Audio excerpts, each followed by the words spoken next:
Hello everyone, back to my channel Rina Biswas বলাকে তোমাদের সবাইকে স্বাগত জানাই। তো আজকে আমি তোমাদের সঙ্গে শেয়ার করছি, দেখো ফার্স্টে কতগুলো আম। এই আমগুলো আমাদের না, পাশের বাড়িতে পড়েছে। তো এইগুলো আমরা নিয়ে এসেছি, আমাদের নিয়ে যেতে বলেছে সকালবেলাতেই। তো এত আম কী করবো সেটাই ভাবছি, তাই ফার্স্ট সকালেই ছুলতে বসে গেছি। তো দেখো কালকে যেহেতু অনেক বৃষ্টি হয়েছিল, ঝোড়ো হাওয়া হয়েছিল, তো অনেক আম পড়েছে। তো ফাইনালি দেখো আমার আম পুরোটাই ছোলা হয়ে গেছে। এখন আমি এগুলো নিয়ে যাবো রান্নাঘরে, উনুনে। এগুলো উনুনে জাল দিয়ে আমরা দেবো আম শক্ত। হ্যাঁ, এটাই হচ্ছে মেইন মূল, আম শক্ত। তো এখন দেখো মা জ্বালিয়ে দিচ্ছে, দেখো উনুনের অবস্থা কি হয়ে গেছে। তো ফাইনালি আগে আমরা কিছু আম এরকম করে জ্বালিয়ে ছাদে দিয়ে হালকা করে রেখেছি বস্তাতে। তো তার উপরে আবার আম দিতে হবে, মানে আম শক্তটা তৈরি করবে আর কি। এর মধ্যে আমরা কিছুই দেবো না, জাস্ট আমটা জ্বালিয়ে হালকা কিঞ্চিত পরিমাণে একটু লবণ দেবো। তো ফাইনালি দেখো আমরা জ্বালিয়ে পুরো পরিষ্কার হয়ে গেছে। এখন আমি এটা নিয়ে ছাদে যাব।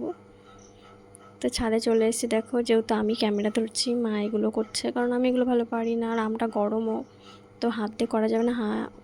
মা দেখো খুন্তি দিয়ে করছে। তো আগে আমাদের আম দেওয়া ছিল, আমটা শুকিয়ে গেছে, তার উপর আবার আম দিতে হচ্ছে। যেহেতু আম না দিলে মোটা হবে না, মোটা না হলে ওঠাতে পারবো না। দেখো আম শক্ত থালায় করে দিলে না বেশ একটা ভালো হয় না, কিন্তু বস্তায় করে ছাদে নেড়ে দিলে, বস্তাটা ভালো করে ধুয়ে পরিষ্কার করে ছাদে দিলে তাহলে খুব সুন্দর হয়। সেটাও তোমাদের সঙ্গে শেয়ার করবো কীরকম হয়েছে। তো তার আগে দেখো আগে রোদ্রে শুকিয়ে নিচ্ছি। তো ফার্স্টেরটা হয়ে গেছে দেওয়া, সেকেন্ডেরটা দিচ্ছে।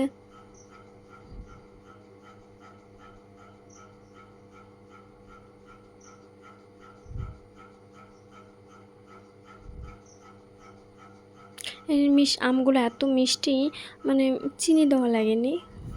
আর আম শক্তটা খেতেও খুব টেস্টি হয়েছে জানো, তোমাদের সঙ্গে শেয়ার করলেই তোমরা বুঝতে পারবে। তো দেখো ঠান্ডা হয়ে গেছে, এখন মা হাত দিয়ে একটু করে দিচ্ছে, ওটার সঙ্গে মিক্সড করে দিচ্ছে, মানে মাখিয়ে দিচ্ছে পুরোটা, বুঝতে পারলে। যেহেতু আমার ঠান্ডা লেগেছে, গলাতে ভালো করে আওয়াজ বেরোচ্ছে না, তোমরা একটু মানিয়ে গুছিয়ে নিও প্লিজ।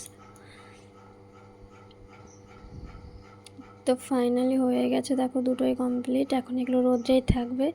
এগুলো আমরা 4-5 দিন করে রোদ্রে দেবো, কারণ ভালো করে না শুকায় না সাদা সাদা হয়ে যাবে, আর সাদা সাদা হয়ে গেলে না অনেক দিন রাখা যাবে না। তো দেখো ফাইনাল রেজাল্টটা দেখো, অনেকটা শুকিয়ে এসছে। এটা হচ্ছে বিকালের দিকটাই। তো 4-5 দিন নাড়ার পরে দেখো পুরো কমপ্লিট। এখন খেয়ে দেখো এরকম এসছে।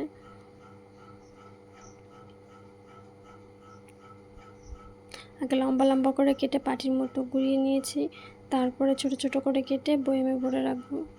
মা কিছু কেটে দিলে, আমি কিছু কেটে নিলাম। দেখো ফাইনালি হয়ে গেছে। এখন আমি কৌটোয় ভরে রেখে দেবো। এই কৌটা 3টে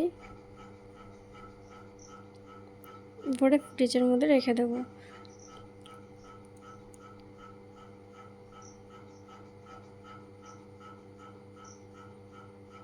তো আমার ব্লগটা আমি এখানেই শেষ করলাম। নেক্সট ব্লগে তোমাদের সঙ্গে আবার দেখা হচ্ছে। চলো বাই।